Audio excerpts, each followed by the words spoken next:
Assalamualaikum warahmatullahi wabarakatuh. Bertemu lagi dengan saya Nurse Abdul Talib. Pada kesempatan kali ini kita akan sharing tentang tren dan isu keperawatan gawat darurat. Ya, langsung saja. Tren dan isu global in emergency department. Jadi tren dan isu global yang berada di Departemen Gawat Darurat. Yang pertama adalah sudah memproyeksikan 10 tahun ke depan akan bagaimana ini emergency department. Inovasi-inovasi apa yang akan ada di emergency department. Mereka sudah memikirkan bagaimana 10 tahun ke depan pelayanannya. Itu yang pertama. Jadi kalau kita sekarang masih berputar di bagaimana para pemberian pelayanan keperawatan gawat darurat yang profesional, berbicara menjadi tentang bagaimana resusitasi jantung paru, mereka sudah berpikir 10 tahun ke depan ini bagaimana ini sebenarnya ini emergency department. Kemudian yang kedua itu adalah keterlibatan pasien, keluarga, dan staf di garis depan. Jadi banyak rumah sakit mencari masukan dari keluarga, pasien, staf. Jadi mereka bertanya, sebenarnya ini bagaimana bagusnya pelayanan ini? Pelayanan maksimal untuk pasien dengan gawat darurat, pasien dengan kecelakaan, bencana, dan lain-lain. Bagaimana seharusnya yang perlu kami lakukan di keperawatan, khususnya di emergency department. Jadi mereka mengevaluasi sebenarnya ini. Jadi bukan serta-merta memberikan asuran keperawatan yang gawat darurat yang profesional, tapi bagaimana caranya mencari tahu sebenarnya apa yang mereka inginkan dalam memaksimalkan emergency department. Yang ketiga itu kamar pribadi. Nah, di luar negeri sudah berpikir tentang kamar pribadi. Jadi tren lain di UGD adalah kamar pribadi. Menuju kamar pribadi pasien. Jadi orang-orang yang masuk ke UGD, kan semua siklusnya, setiap masuk ke rumah sakit, harus masuk lewat UGD. Nah, beberapa rumah sakit ini di luar negeri sudah mempertimbangkan bagaimana orang-orang ini yang memang mungkin targetnya kalangan-kalangan atas juga ya. Ini tidak bergabung di pelayanan umum, gitu, tapi masuk di kamar pribadi. Jadi kamar pribadi dirancang untuk memberikan privasi yang lebih besar bagi pasien, meningkatkan pengalaman pasien dan membantu mencegah penyebaran infeksi. Jadi sudah ada di luar negeri sudah mulai berkembang bagaimana kamar pribadi di IGD. Kemudian kamar fleksibel. Jadi selain kamar pribadi ada yang berkembang itu kamar fleksibel.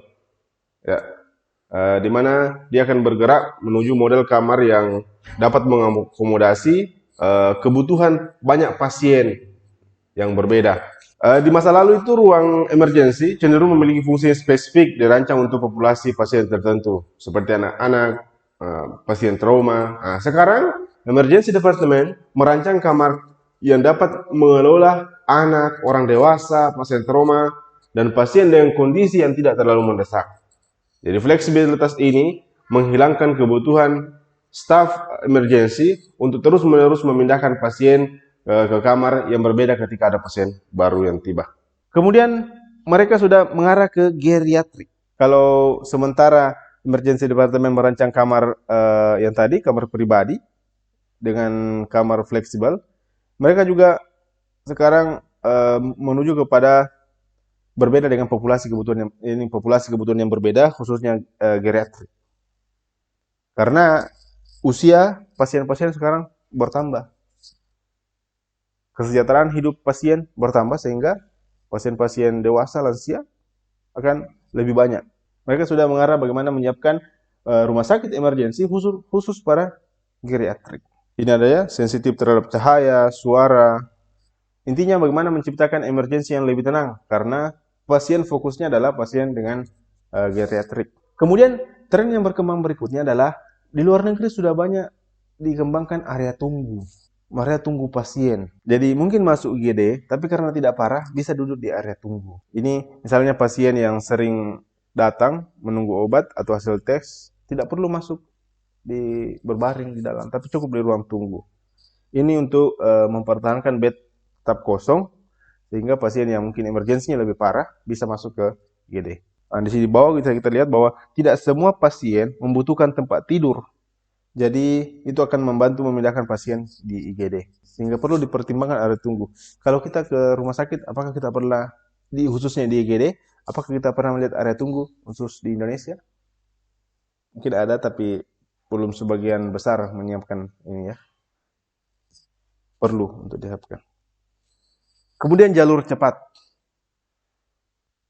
mengantisipasi ketika tiba-tiba banyak pasien IGD, terjadi kecelakaan massal, wabah, ya, yang kira-kira IGD-nya dikhawatirkan penuh, maka mereka sudah siapkan memang. Mungkin sekarang digunakan sebagai ruang staf atau apa, yang telah dirancang kalau terjadi apa-apa, ruang staf akan dialihkan ke sini, maka langsung dirubah menjadi IGD. Tambah, sudah ada disiapkan memang tempat tidur dan lain-lainnya, peralatan yang lain-lainnya. Sisa ketika terjadi hal-hal yang tidak diinginkan, misalkan banyak pasien yang menuju ke situ, maka langsung dirubah. Apalagi kalau dia rumah sakit rujukan. Ini yang mungkin yang baru juga, itu adalah emergency department berdiri bebas. Jadi khusus melayani emergency department saja. Dan merawat pasien lebih dekat ke rumah. Bisa emergency department datang ke rumah, jadi pelayanan home care. Kalau di tren dan isu nasionalnya, itu yang globalnya tadi. Kalau di nasionalnya, mungkin kita akan sudah pernah dengar tentang ini, aplikasi dari Kementerian Kesehatan, Temenin, telemedis. Jadi kemajuan alat dan teknologi di Indonesia juga sudah mulai berkembang. Salah satu teknologi yang mungkin akan kita gunakan ke depannya adalah Temenin. Ini adalah aplikasi yang diciptakan atau dikembangkan oleh Kementerian Kesehatan.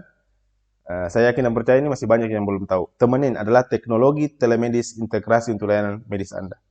Aplikasinya ini ada beberapa layanan medisnya, teleradiologi, tele EKG, tele USG, telekonsultasi yang langsung disambungkan ke dokter spesialis, ya. Ini langsung disambungkan ke dokter spesialis, nanti akan mereka bantu apa tindakan yang harus dilakukan selanjutnya. Mempermudah lagi, jadi tidak harus langsung ke rumah sakit untuk hanya sekedar baca hasil.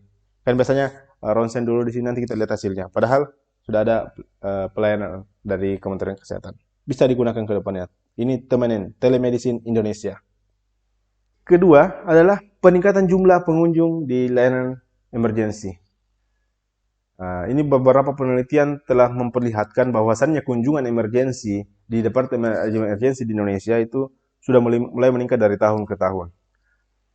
Meningkatnya pasien tentu akan mempengaruhi kualitas pelayanan, apatah lagi kalau misalkan bednya kurang, sumber dayanya kurang, SDM-nya kurang di sana, sehingga pelayanan tidak maksimal. Ini harus bagaimana ditangani secepatnya. Kemudian tren yang lain adalah penambahan penyakit baru setiap tahunnya. Dulu ada kita dengar Zika virus, ya, menyebut jadi kayak zombie, ada Japanese encephalitis virus. Nah, sekarang ini yang lagi tren tahun 2020, ini yang mulai dari tahun 2019 akhir, COVID-19. Karena banyak penyakit-penyakit baru, maka kita butuh adaptasi baru dan ilmu pengetahuan baru. Ya, kita harus selalu update ilmu, khususnya di gawat darurat.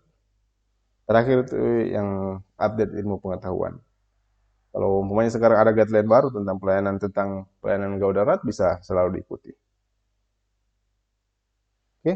Kemudian aspek ini legal etik dalam isu keperawatan gawat gadar dan kritis. Ini kita ada landasan hukumnya untuk khusus di Indonesia, itu Permenkes 1989 tentang informed consent. Jadi jika pasien datang dengan kesadaran tidak sadar dan tidak ada keluarga yang mendampingi dalam kondisi gawat darurat, maka tindakan medik dilakukan tanpa persetujuan terlebih dahulu. Jadi jangan bilang tidak ada keluarga yang tanda tangan, harus ada tanda tangan. Ini ada Permenkes yang mengatur, ya. Pada kondisi gawat darurat, maka lakukan tindakan yang terlebih dahulu. Or nanti belakang baru kita, keselamatan pasien lebih utama. Ini dasar hukum keperawatan gawat darurat diliputi dalam Undang-Undang Kesehatan Nomor 36 Tahun 2009. Nanti bisa dibaca, ya. Ada perlindungan hukum bagi tenaga kesehatan, menyelamatkan nyawa pasien, tidak boleh menolak pasien tidak sadar dan meminta uang muka, tenaga kesehatan, kualifikasi izin profesi, ya, menerima menolak pertolongan kecuali tidak sadarkan diri, tuntutan ganti rugi oleh pasien kecuali tindakan penyelamatan nyawa dan pencegahan kecacatan, ketentuan pidana terkait kegawat daruratan pasien. Yang sudah ada dasar hukumnya untuk melakukan tindakan keperawatan kritis. Yang terakhir mungkin kita di Indonesia adalah eutanasia dengan DNR. Di luar negeri sudah ada beberapa yang kita dengar bisa melakukan telah melakukan euthanasia, tapi kita di sini karena kita agama kuat, orang timur, maka ini masih menjadi dilema. Begitu juga pada DNR atau do not resuscitate, atau kebijakan untuk tidak melakukan resusitasi pada pasien. Ini masih dilema ya, jadi euthanasia dengan DNR. Saya kira itu cukup, sekian sharingnya. Terima kasih. Jika ada yang belum dimengerti atau ada yang mau di-sharing, silahkan dilakukan komentar di bawah kolom komentar. Terima kasih. Saya kira yang ucapan wabillahi taufiq wal hidayah. Wassalamualaikum warahmatullahi wabarakatuh.